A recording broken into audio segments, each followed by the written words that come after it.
ವೀಕ್ಷಕರೇ ನಮಸ್ಕಾರ. ಇವತ್ತಿನ ಕೃಷಿ ವಾರ್ತೆಗೆ ಸ್ವಾಗತ. ನಾನು ಕೃತಿಕಾ. ಮೊದಲಿಗೆ ಮುಖ್ಯಾಂಶಗಳು. ಈರುಳ್ಳಿ ಮತ್ತು ಕೆಂಪು ಮೆಣಸಿನಕಾಯಿ ಬೆಳೆಗಳಿಗೆ ವಿಮಾ ಸೌಲಭ್ಯ, ಗದಗದ ರೈತರಿಗೆ ಸಿಹಿ ಸುದ್ದಿ. ಪ್ರತಿಕೂಲ ಹವಾಮಾನ ತಡೆದುಕೊಳ್ಳುವ ತಳಿ ಅಭಿವೃದ್ಧಿಗೆ ಮುಂದಾದ ಅಂತಾರಾಷ್ಟ್ರೀಯ ಭತ್ತ ಸಂಶೋಧನಾ ಸಂಸ್ಥೆ. ಹೆಚ್ಚುತ್ತಿದೆ ಬೇಡಿಕೆ, ಕಡಿಮೆ ಇದೆ ದಾಸ್ತಾನು, ಏರುತ್ತಿದೆ ಬೆಲೆ, ಬರಿದಾಗುತ್ತಿದೆ ಸರ್ಕಾರದ ಬೊಕ್ಕಸ. ಇದು ಭಾರತದ ರಸಗೊಬ್ಬರಗಳ ಕಥೆ ವ್ಯಥೆ. ಭಾರತದಲ್ಲಿವೆ ಪ್ರತಿಕೂಲ ವಾತಾವರಣವನ್ನು ತಡೆದುಕೊಳ್ಳುವ ಅಲಸಂದೆ ತಳಿಗಳು. ಇವನ್ನು ರಕ್ಷಿಸಿ, ಇವುಗಳ ಮೇಲೆ ಸಂಶೋಧನೆಯನ್ನು ಕೈಗೊಳ್ಳಿ ಎನ್ನುತ್ತಿರುವ ರೈತರು. 45 ಡಿಗ್ರಿ ತಾಪಮಾನದಲ್ಲೂ ಉತ್ತಮವಾಗಿ ಬೆಳೆಯುವ ತೊಗರಿ ತಳಿಯನ್ನು ಅಭಿವೃದ್ಧಿ ಮಾಡಿದ ವಿಜ್ಞಾನಿಗಳು. ರೈತರಿಗೆ ಸಿಹಿ ಸುದ್ದಿ. ರಾಜ್ಯದಲ್ಲಿ ಕುಸುಮ್-ಸಿ ಯೋಜನೆಯನ್ನು ಆರಂಭಿಸಲು ಸರ್ಕಾರ ನಿರ್ಧಾರ. ಇದೀಗ ವಾರ್ತೆಗಳ ವಿವರ. ಈರುಳ್ಳಿ ಮತ್ತು ಕೆಂಪು ಮೆಣಸಿನಕಾಯಿ ಬೆಳೆಗಳಿಗೆ ವಿಮಾ ಸೌಲಭ್ಯ, ಗದಗದ ರೈತರಿಗೆ ಸಿಹಿ ಸುದ್ದಿ. ಹಿಂದಿನ ಮುಂಗಾರಿನ ಸಮಯದಲ್ಲಿ ಅತಿ ಹೆಚ್ಚು ಮಳೆಯಾಗಿ ಗದಗ ಜಿಲ್ಲೆಯಲ್ಲಿ ಮೆಣಸಿನಕಾಯಿ ಮತ್ತು ಈರುಳ್ಳಿ ಬೆಳೆ ನಾಶವಾಗಿದ್ದವು. ಇದರಿಂದ ರೈತರಿಗೆ ಹೆಚ್ಚಿನ ನಷ್ಟ ಉಂಟಾಗಿತ್ತು. ಈ ಬಾರಿ ಕೂಡ ಅನೇಕ ರೈತರು ಈರುಳ್ಳಿ ಮತ್ತು ಕೆಂಪು ಮೆಣಸಿನಕಾಯಿಯನ್ನು ಬೆಳೆಯಲು ಉತ್ಸುಕರಾಗಿದ್ದಾರೆ. ಅಂತಹ ರೈತರು ಬೆಳೆ ವಿಮೆ ಮಾಡಿಸಬೇಕು ಎಂದು ಸೂಚಿಸಲಾಗಿದೆ. ಗದಗ ಜಿಲ್ಲೆಯಲ್ಲಿ ಪ್ರಧಾನ ಮಂತ್ರಿ ಫಸಲ್ ಭೀಮಾ ಯೋಜನೆಯಡಿ ತೋಟಗಾರಿಕೆ ಬೆಳೆಗಳಾದ ಈರುಳ್ಳಿ ಮತ್ತು ಕೆಂಪು ಮೆಣಸಿನಕಾಯಿ ಬೆಳೆಗಳಿಗೆ ವಿಮಾ ಸೌಲಭ್ಯ ಅಧಿಸೂಚನೆ ಹೊರಡಿಸಲಾಗಿದೆ. ನೀರಾವರಿ ಈರುಳ್ಳಿ ಮತ್ತು ಕೆಂಪು ಮೆಣಸಿನಕಾಯಿ ಬೆಳೆಗೆ ವಿಮೆ ಕಂತು ಪಾವತಿಗೆ ಜುಲೈ 31 ಕೊನೆಯ ದಿನ. ಮಳೆಯಾಶ್ರಿತ ಈರುಳ್ಳಿ ಮತ್ತು ಕೆಂಪು ಮೆಣಸಿನಕಾಯಿ ವಿಮೆ ಕಂತು ಪಾವತಿಗೆ ಆಗಸ್ಟ್ 16 ಕೊನೆಯ ದಿನವಾಗಿದೆ. ಹೆಚ್ಚಿನ ಮಾಹಿತಿಗಾಗಿ ಗದಗ ಜಿಲ್ಲಾ ತೋಟಗಾರಿಕಾ ಇಲಾಖೆ, ಕೃಷಿ ಇಲಾಖೆ ಕಚೇರಿಯಿಂದ ಮಾಹಿತಿ ಪಡೆಯಬಹುದು. ಪ್ರತಿಕೂಲ ಹವಾಮಾನ ತಡೆದುಕೊಳ್ಳುವ ತಳಿ ಅಭಿವೃದ್ಧಿಗೆ ಮುಂದಾದ ಅಂತಾರಾಷ್ಟ್ರೀಯ ಭತ್ತ ಸಂಶೋಧನಾ ಸಂಸ್ಥೆ. ಹವಾಮಾನ ವೈಪರೀತ್ಯ ಕೃಷಿ ಮೇಲೆ ನಕಾರಾತ್ಮಕ ಪರಿಣಾಮ ಬೀರುತ್ತಿದೆ. 2050ರವರೆಗೆಲ್ಲ ಮುಖ್ಯ ಆಹಾರ ಧಾನ್ಯಗಳಾದ ಭತ್ತ, ಗೋಧಿ, ಜೋಳ ಮುಂತಾದವುಗಳ ಉತ್ಪಾದನೆ ಅರ್ಧದಷ್ಟು ಕಡಿಮೆಯಾಗುತ್ತದೆ ಎಂದು ತಜ್ಞರು ಎಚ್ಚರಿಸುತ್ತಿದ್ದಾರೆ. ಭಾರತ ಸೇರಿದಂತೆ ಹಲವಾರು ರಾಷ್ಟ್ರಗಳು ಈಗಾಗಲೇ ಪ್ರತಿಕೂಲ ಹವಾಮಾನದಲ್ಲೂ ಉತ್ತಮ ಇಳುವರಿ ಕೊಡುವ ತಳಿಗಳನ್ನು ಅಭಿವೃದ್ಧಿಪಡಿಸುವತ್ತ ಗಮನಹರಿಸುತ್ತಿದ್ದಾರೆ. ಆಗ್ನೇಯ ಏಷ್ಯಾವನ್ನು ಜಗತ್ತಿನ ಭತ್ತದ ಬಟ್ಟಲು ಎಂದು ಕರೆಯಲಾಗುತ್ತದೆ. ಪ್ರಪಂಚದ 75% ಭತ್ತದ ಬೇಡಿಕೆಯನ್ನು ಪೂರೈಸುವುದು ಇದೇ ವಲಯ. ಮುಂದಿನ ವರ್ಷಗಳಲ್ಲಿ ಅಕಸ್ಮಾತ್ ಈ ದೇಶಗಳಲ್ಲಿ ಭತ್ತದ ಬೇಸಾಯಕ್ಕೆ ಹೊಡೆತ ಬಿದ್ದರೆ ಪ್ರಪಂಚದಾದ್ಯಂತ ತೊಂದರೆಯಾಗಲಿದೆ. ಇದೇ ವಿಷಯವನ್ನು ಗಮನದಲ್ಲಿರಿಸಿಕೊಂಡು ಆಗ್ನೇಯ ಏಷ್ಯಾದಲ್ಲಿ ಪ್ರತಿಕೂಲ ಹವಾಮಾನವನ್ನು ತಡೆದುಕೊಂಡು ಉತ್ತಮ ಇಳುವರಿ ನೀಡುವ ತಳಿಗಳನ್ನು ಅಭಿವೃದ್ಧಿ ಮಾಡಲು IRRI ಅಥವಾ ಅಂತಾರಾಷ್ಟ್ರೀಯ ಭತ್ತ ಸಂಶೋಧನಾ ಸಂಸ್ಥೆ ನಿರ್ಧರಿಸಿದೆ. ಅದಕ್ಕಾಗಿ ಆಯಾ ದೇಶಗಳ ರೈತರ ಸಂಶೋಧನಾ ಸಂಸ್ಥೆಗಳ ಜೊತೆಗೂಡಿ ತಳಿ ಅಭಿವೃದ್ಧಿಗೆ ಸಹಕಾರಿಯಾಗಲು ಸ್ಥಳೀಯವಾಗಿ ಸಂಶೋಧನಾ ಕೇಂದ್ರಗಳನ್ನು ಸ್ಥಾಪಿಸಲು ನಿರ್ಧರಿಸಲಾಗಿದೆ. ಇದರಿಂದ ಆಯಾ ಪ್ರಾಂತ್ಯಗಳಲ್ಲಿ ಇರುವ ಸಮಸ್ಯೆಗೆ ಅನುಗುಣವಾಗಿ ಪರಿಹಾರವನ್ನು ಕಂಡುಕೊಳ್ಳಬಹುದು ಎನ್ನುವುದು ಇಂಟರ್ನ್ಯಾಷನಲ್ ರೈಸ್ ರಿಸರ್ಚ್ ಇನ್ಸ್ಟಿಟ್ಯೂಟ್ನ ಲೆಕ್ಕಾಚಾರ. ಹೆಚ್ಚುತ್ತಿದೆ ಬೇಡಿಕೆ, ಕಡಿಮೆ ಇದೆ ದಾಸ್ತಾನು, ಏರುತ್ತಿದೆ ಬೆಲೆ, ಬರಿದಾಗುತ್ತಿದೆ ಸರ್ಕಾರದ ಬೊಕ್ಕಸ. ಇದು ಭಾರತದ ರಸಗೊಬ್ಬರಗಳ ಕಥೆ ವ್ಯಥೆ. 2024-25ರಲ್ಲಿ ಕೇಂದ್ರ ಸರ್ಕಾರ ರಸಗೊಬ್ಬರಗಳ ಸಬ್ಸಿಡಿಗಾಗಿ ಸಾಮಾನ್ಯಕ್ಕಿಂತ ಕಡಿಮೆ ಹಣವನ್ನು ತೆಗೆದಿರಿಸಿತ್ತು. ಇದು ಅನೇಕರ ಕಿಂಗಣ್ಣಿಗೆ ಕಾರಣವಾಗಿತ್ತು. ಜಾಗತಿಕವಾಗಿ ಎಲ್ಲ ರಸಗೊಬ್ಬರ ಕಚ್ಚಾ ಸಾಮಗ್ರಿಗಳ ಬೆಲೆ ಹೆಚ್ಚುತ್ತಿರುವ ಸಮಯದಲ್ಲಿ ಸರ್ಕಾರ ಕಡಿಮೆ ಹಣ ತೆಗೆದಿರಿಸಿ ರೈತರಿಗೆ ಅನ್ಯಾಯ ಮಾಡುತ್ತಿದೆ ಎಂದು ಆರೋಪಿಸಲಾಗಿತ್ತು. ಹಣಕಾಸು ವರ್ಷ ಮುಗಿಯುವುದರೊಳಗೆ ಕೇಂದ್ರ ತೆಗೆದಿರಿಸಿದ್ದ ಹಣ ಖಾಲಿಯಾಗಿ ಮತ್ತಷ್ಟು ಹಣವನ್ನು ಹೆಚ್ಚುವರಿಯಾಗಿ ನೀಡಬೇಕಾಯಿತು. 2025-26ರ ಬಜೆಟ್ನಲ್ಲೂ ಕೂಡ ಸಾಮಾನ್ಯಕ್ಕಿಂತ ಕಡಿಮೆ ಹಣವನ್ನು ಸಬ್ಸಿಡಿಗಾಗಿ ತೆಗೆದಿರಿಸಲಾಗಿದೆ. ಈ ವರ್ಷದ ಆರಂಭದಲ್ಲಿ DAP ಗೊಬ್ಬರದ ಅಭಾವ ಎದುರಾಗಿ ತೊಂದರೆಯಾಗಿತ್ತು. ಈಗಲೂ ಕೂಡ DAP ಜೊತೆಗೆ ಇತರೆ ರಸಗೊಬ್ಬರಗಳ ಕೊರತೆ ಇದೆ. ಒಂದೆಡೆ ಬೇಡಿಕೆ ಹೆಚ್ಚುತ್ತಿದೆ, ಆದರೆ ಲಭ್ಯತೆ ಕಡಿಮೆ ಇದೆ. ರಾಕ್ ಫಾಸ್ಫೇಟ್ ಅಥವಾ ಸಲ್ಫರ್ ಅನ್ನು ತರಿಸಿಕೊಂಡು ಇಲ್ಲಿ ರಸಗೊಬ್ಬರ ತಯಾರಿಸಬೇಕು ಎಂದರೆ ಆ ಕಚ್ಚಾ ವಸ್ತುಗಳಿಗೂ ಕೂಡ ಬೆಲೆ ಹೆಚ್ಚಿದೆ. ನೇರವಾಗಿ ರಸಗೊಬ್ಬರಗಳನ್ನೇ ಆಮದು ಮಾಡಿಕೊಳ್ಳೋಣ ಎಂದರೆ ಬೇರೆ ದೇಶಗಳು ಹೆಚ್ಚಿಗೆ ಸುಂಕ ವಿಧಿಸುತ್ತಿದ್ದಾವೆ. ಇದೆಲ್ಲದರ ಪರಿಣಾಮದಿಂದ ರಸಗೊಬ್ಬರವನ್ನು ಆಮದು ಮಾಡಿಕೊಳ್ಳುವುದು ಕೇಂದ್ರ ಸರ್ಕಾರಕ್ಕೆ ಮತ್ತು ಖಾಸಗಿ ಕಂಪನಿಗಳಿಗೆ ದುಬಾರಿಯಾಗುತ್ತಿದೆ. ಹೆಚ್ಚಿಗೆ ಹಣ ವ್ಯಯಿಸಿದ ಅವುಗಳು ಹೆಚ್ಚಿಗೆ ಹಣ ವಸೂಲು ಮಾಡಲೇಬೇಕು. ಬೇಡಿಕೆ ಹೆಚ್ಚಿರುವುದರಿಂದ ರಸಗೊಬ್ಬರ ದುಬಾರಿ ಮಾಡಿದರೆ ಖಾಸಗಿ ಕಂಪನಿಗಳಿಗೆ ಯಾವುದೇ ತೊಂದರೆಯಾಗುವುದಿಲ್ಲ. ಆದರೆ ಕೇಂದ್ರ ಸರ್ಕಾರ ರೈತರಿಗೆ ಹೊರೆಯಾಗಬಾರದು ಎಂಬ ಕಾರಣಕ್ಕೆ ಹೆಚ್ಚು ಸಬ್ಸಿಡಿ ನೀಡುವ ಪ್ರಮೇಯಕ್ಕೆ ಸಿಲುಕಲಿದೆ. ಇದರಿಂದ ಸರ್ಕಾರದ ಬೊಕ್ಕಸ ಖಾಲಿಯಾಗುತ್ತಿದೆ. ನ್ಯಾನೋ ಗೊಬ್ಬರಕ್ಕೆ ಉತ್ತೇಜನ, ರಾಸಾಯನಿಕ ರಹಿತ ನೈಸರ್ಗಿಕ ಕೃಷಿಗೆ ಪ್ರೋತ್ಸಾಹ ಮಾಡುವ ಕೆಲ ಕಾರ್ಯಕ್ರಮವನ್ನು ಸರ್ಕಾರ ಮಾಡುತ್ತಿದೆಯಾದರೂ ಇವು ದೊಡ್ಡ ಮಟ್ಟದ ಬದಲಾವಣೆ ಮಾಡಲು ವಿಫಲವಾಗಿವೆ. ಒಟ್ಟಾರೆ ರಸಗೊಬ್ಬರಕ್ಕಾಗಿ ಸಬ್ಸಿಡಿ ನೀಡುವುದನ್ನು ಸರಿಯಾದ ಸಮಯದಲ್ಲಿ ಇವು ರೈತರಿಗೆ ಸಿಗುವ ಹಾಗೆ ನೋಡಿಕೊಳ್ಳುವುದು ಸರ್ಕಾರಕ್ಕೆ ದೊಡ್ಡ ತಲೆನೋವಾಗಿದೆ. ಭಾರತದಲ್ಲಿವೆ ಪ್ರತಿಕೂಲ ವಾತಾವರಣವನ್ನು ತಡೆದುಕೊಳ್ಳುವ ಅಲಸಂದೆ ತಳಿಗಳು. ಇವನ್ನು ರಕ್ಷಿಸಿ ಇವುಗಳ ಮೇಲೆ ಸಂಶೋಧನೆಯನ್ನು ಕೈಗೊಳ್ಳಿ ಎನ್ನುತ್ತಿರುವ ರೈತರು. 2025 ಮೇ 30ರಂದು ಇಟಲಿ ಮತ್ತು ಮೊಜಾಂಬಿಕ್ ದೇಶದ ವಿಜ್ಞಾನಿಗಳು ಕಮ್ಯುನಿಕೇಷನ್ ಬಯಾಲಜಿ ಎನ್ನುವ ಮಾಸಪತ್ರಿಕೆಯಲ್ಲಿ ವರದಿಯೊಂದನ್ನು ಪ್ರಕಟಿಸಿದ್ದಾರೆ. ಅದರಲ್ಲಿ ಅವರು ದಕ್ಷಿಣ ಆಫ್ರಿಕಾದ ಹಲವಾರು ದೇಶಗಳನ್ನು ತಿರುಗಿ ಸಂಗ್ರಹಿಸಿದ 389 ಅಲಸಂದೆ ತಳಿಗಳು ಮತ್ತು ಅವುಗಳ ಪ್ರತಿಕೂಲ ವಾತಾವರಣ ಸಹಿಷ್ಣುತೆಯ ಬಗ್ಗೆ ತಿಳಿಸಲಾಗಿದೆ. ಜಗತ್ತಿನಾದ್ಯಂತ ಹಲವಾರು ಬೆಳೆಗಳಲ್ಲಿ ಪ್ರತಿಕೂಲ ಹವಾಮಾನವನ್ನು ತಡೆದುಕೊಳ್ಳುವ ತಳಿಗಳನ್ನು ತಯಾರಿಸಬೇಕು ಎಂದು ಸಂಶೋಧನೆ ಆಗುತ್ತಿರುವ ಈ ಸಮಯದಲ್ಲಿ ಈ ವರದಿ ಬಂದಿರುವುದು ಹಲವು ದೇಶದ ವಿಜ್ಞಾನಿಗಳ ಗಮನವನ್ನು ಸೆಳೆದಿದೆ. 389 ಅಲಸಂದೆ ತಳಿಗಳ ವಂಶವಾಹಿನಿ ಅಥವಾ ಡಿಎನ್ಎಯನ್ನು ಅಭ್ಯಯಿಸಿ ಈ ವಿಜ್ಞಾನಿಗಳು ಪ್ರತಿಕೂಲ ಹವಾಮಾನದಲ್ಲೂ ಉತ್ತಮ ಇಳುವರಿ ಕೊಡಲು ಸಹಾಯ ಮಾಡುವ 36 ಜೀನ್ಗಳನ್ನು ಗುರುತಿಸಿದ್ದಾರೆ. ಅದರಲ್ಲೂ 7ನೇ ಕ್ರೋಮೋಸೋಮ್ನಲ್ಲಿರುವ ಜಿಂಜೇಶಿಯಾ ಎನ್ನುವ ಜೀನ್ ಅಧಿಕ ತಾಪಮಾನ, ಸವಳು ಭೂಮಿಯಲ್ಲೂ ಕೂಡ ಅಲಸಂದೆ ಹೂ ಬಿಡುವಂತೆ ಮಾಡುತ್ತದೆ ಎಂದು ವರದಿ ತಿಳಿಸಿದೆ. ಇಷ್ಟೆಲ್ಲ ವೈಜ್ಞಾನಿಕ ಅಂಶ ತಿಳಿದಿಲ್ಲದಿದ್ದರೂ ಅಲಸಂದೆಯನ್ನು ಅತಿ ಕಡಿಮೆ ಫಲವತ್ತತೆ ಇರುವ ಮಣ್ಣಿನಲ್ಲಿ ನೀರು ಇಲ್ಲದೆಯೂ ಕೂಡ ಬಿರು ಬೇಸಿಗೆಯಲ್ಲಿ ಬೆಳೆಯಬಹುದು ಎನ್ನುವ ಸತ್ಯ ಭಾರತದ ರೈತರಿಗೆ ಅನಾದಿ ಕಾಲದಿಂದಲೂ ತಿಳಿದಿದೆ.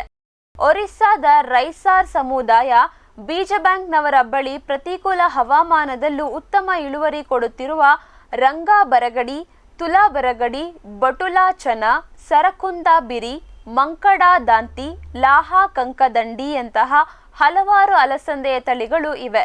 ಕರ್ನಾಟಕದ ಜನಧಾನ್ಯ ಬೀಜ ನಿಗಮ, ತೆಲಂಗಾಣದ ಸಂಗಮ್ ಬೀಜ ಬ್ಯಾಂಕ್ನವರ ಹತ್ತಿರ ಕೂಡ ಸ್ಥಳೀಯವಾಗಿ ಶತಮಾನಗಳಿಂದ ಬೆಳೆಯುತ್ತಿರುವ ಪ್ರತಿಕೂಲ ಹವಾಮಾನವನ್ನು ತಡೆದುಕೊಳ್ಳುವ ತಳಿಗಳ ಸಂಗ್ರಹ ಇದೆ.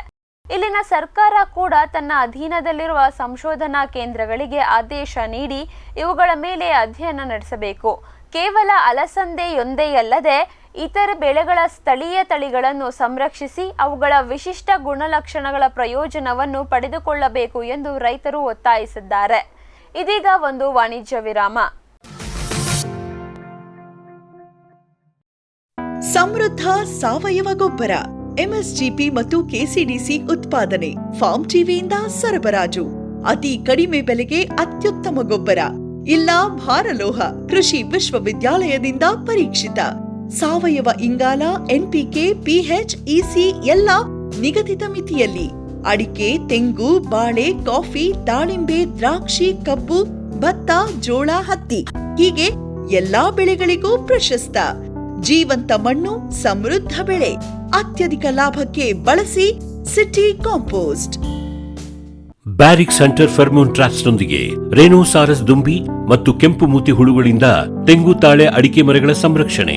ತರಕಾರಿ ಮತ್ತು ಹಣ್ಣಿನ ಬೆಳೆಗಳಲ್ಲಿ ಹಣ್ಣಿನ ನೊಣಗಳ ನಿಯಂತ್ರಣಕ್ಕೆ ಬ್ಯಾರಿಕ್ ಸ್ಕ್ಯಾಚ್ ಫ್ರೂಟ್ ಫ್ಲೈ ಹಾಗೂ ವೆಜಿಟೇಬಲ್ ಫ್ಲೈ ಟ್ರ್ಯಾಪ್. ರಸ ಹೀರುವ ಕೀಟಗಳನ್ನು ಹಿಡಿಯಲು ಬಣ್ಣದ ಕ್ರೋಮ್ಯಾಟಿಕ್ ಸ್ಟಿಕ್ಕಿ ಟ್ರ್ಯಾಪ್ಸ್. ಪೇಟೆಂಟ್ ಹೊಂದಿದ ತಂತ್ರಜ್ಞಾನ, ದೀರ್ಘಕಾಲದವರೆಗೂ ಬಾಳಿಕೆ. ಕೀಟನಾಶಕಗಳಿಗೆ ಪರ್ಯಾಯ, ಪರಿಸರಕ್ಕೆ ಪೂರಕ. ಸುಸ್ಥಿರ ಸಾವಯವ ಕೃಷಿಗಾಗಿ Barrix.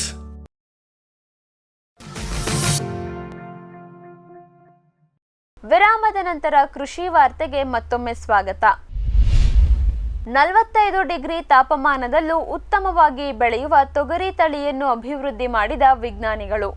International crops research institute for the semi arid tropics ಅಥವಾ ಇಕ್ರಿಸಾಟ್ನ ವಿಜ್ಞಾನಿಗಳು 45 ಡಿಗ್ರಿ ಸೆಲ್ಸಿಯಸ್ನಲ್ಲೂ ಕೂಡ ಉತ್ತಮ ಇಳುವರಿ ಕೊಡುವ ತೊಗರಿಯ ತಳಿಯನ್ನು ಅಭಿವೃದ್ಧಿ ಮಾಡಿದ್ದಾರೆ.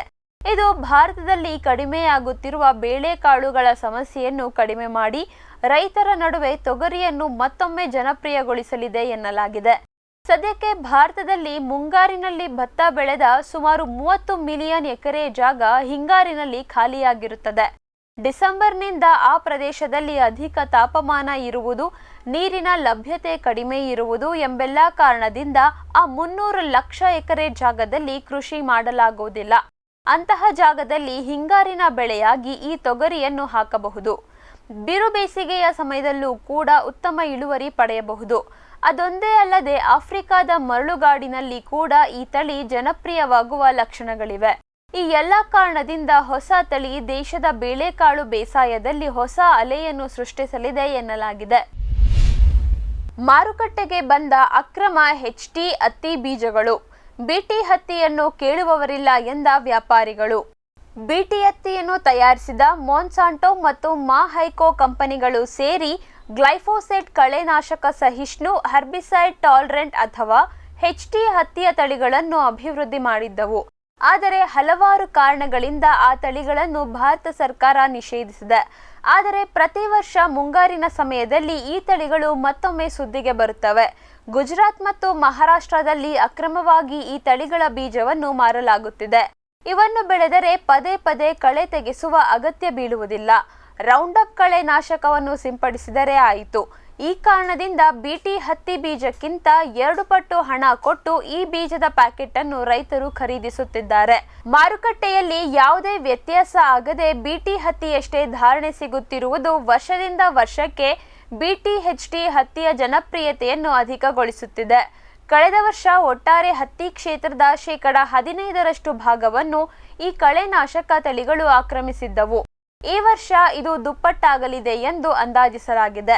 ಗುಜರಾತ್ನಲ್ಲಿ ಹಿಂದಿನ ವರ್ಷ ಎಗ್ಗಿಲ್ಲದೆ ಕಳೆನಾಶಕ ಸಿಂಪಡಿಸಿ ಆ ಸಮಯದಲ್ಲಿ ಗ್ಲೈಫೋಸೇಟ್ ಬಾಯಿಯ ಮೂಲಕ ರೈತನ ದೇಹ ಸೇರಿ ಆತನ ಸಾವಿಗೆ ಕಾರಣವಾಗಿತ್ತು.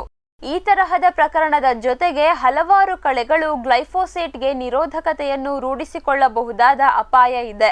BT ಹತ್ತಿಗೆ ಬೇಡಿಕೆ ಕಡಿಮೆಯಾಗಿ ಹತ್ತಿ ಹೊಲಗಳನ್ನು ಈ HT ತಳಿಗಳು ಪೂರ್ತಿಯಾಗಿ ಆಕ್ರಮಿಸಿಕೊಳ್ಳುವ ಮೊದಲೇ ಸರ್ಕಾರ ಇದನ್ನು ಹತ್ತಿಕ್ಕುವ ಅಗತ್ಯ ಇದೆ. ಭಾರತದ ಮಾರುಕಟ್ಟೆಗೆ ಬೈಕೋಟಾ ಉತ್ಪನ್ನವನ್ನು ಬಿಡುಗಡೆಗೊಳಿಸಿದ ಬೇಯರ್ ಕಂಪನಿ. ಭತ್ತದ ಕಾಂಡಕೊರಕವನ್ನು ನಿರ್ವಹಣೆ ಮಾಡಲು ಸಹಕಾರಿಯಾಗುವ ಬೈಕೋಟಾ ಕೀಟನಾಶಕವನ್ನು ಬೇಯರ್ ಭಾರತದ ಮಾರುಕಟ್ಟೆಗೆ ಬಿಡುಗಡೆ ಮಾಡಿದೆ. ಈ ಕೂಡಲೇ ಹೊಸ ಕೀಟನಾಶಕ ಭತ್ತ ಬೆಳೆಯುವ ಪ್ರಮುಖ ರಾಜ್ಯಗಳಾದ ಪಂಜಾಬ್, ಹರಿಯಾಣ, ಉತ್ತರ ಪ್ರದೇಶ, ಪಶ್ಚಿಮ ಬಂಗಾಳ, ತೆಲಂಗಾಣ, ಆಂಧ್ರಪ್ರದೇಶ, ಮಹಾರಾಷ್ಟ್ರ, ಛತ್ತೀಸ್ಗಢ ಮತ್ತು ಕರ್ನಾಟಕದಲ್ಲಿ ಲಭ್ಯವಿರಲಿದೆ ಎಂದು ಕಂಪನಿ ತಿಳಿಸಿದೆ. ಭತ್ತದಲ್ಲಿ ಕಾಂಡಕೊರಕಗಳು ಹೆಚ್ಚಿನ ನಷ್ಟವನ್ನು ಉಂಟು ಮಾಡುತ್ತವೆ. ಸದ್ಯಕ್ಕೆ ಮಾರುಕಟ್ಟೆಯಲ್ಲಿ ಲಭ್ಯ ಇರುವ ಕೀಟನಾಶಕದ ಶ್ರೇಣಿಗಳನ್ನು ರೈತರು ಹಲವಾರು ಬಾರಿ ಸಿಂಪಡಿಸಬೇಕಾಗುತ್ತದೆ. ಆದರೆ ಬೈಕೋಟಾ ಕೀಟನಾಶಕವನ್ನು ಒಮ್ಮೆ ಸಿಂಪಡಿಸಿದರೆ ಕಾಂಡಕೊರಕದಿಂದ ಮುಕ್ತಿ ಪಡೆಯಬಹುದು ಎಂದು ಬೇಯರ್ ತಿಳಿಸಿದೆ. ರೈತರಿಗೆ ಸಿಹಿ ಸುದ್ದಿ. ರಾಜ್ಯದಲ್ಲಿ ಕುಸುಮ್ ಸಿ ಯೋಜನೆಯನ್ನು ಆರಂಭಿಸಲು ಸರ್ಕಾರ ನಿರ್ಧಾರ. ರೈತರ ಕೃಷಿ ಪಂಪ್ಸೆಟ್ಗಳಿಗೆ ಹಗಲಿನ ವೇಳೆಯೇ ಸಮರ್ಪಕ ವಿದ್ಯುತ್ ಪೂರೈಸುವ ಕುಸುಮ್ ಸಿ ಯೋಜನೆಯನ್ನು ಮುಖ್ಯಮಂತ್ರಿ ಸಿದ್ದರಾಮಯ್ಯ ಅವರು ಜೂನ್ 11ರಂದು ಅಧಿಕೃತವಾಗಿ ಉದ್ಘಾಟಿಸಲಿದ್ದಾರೆ.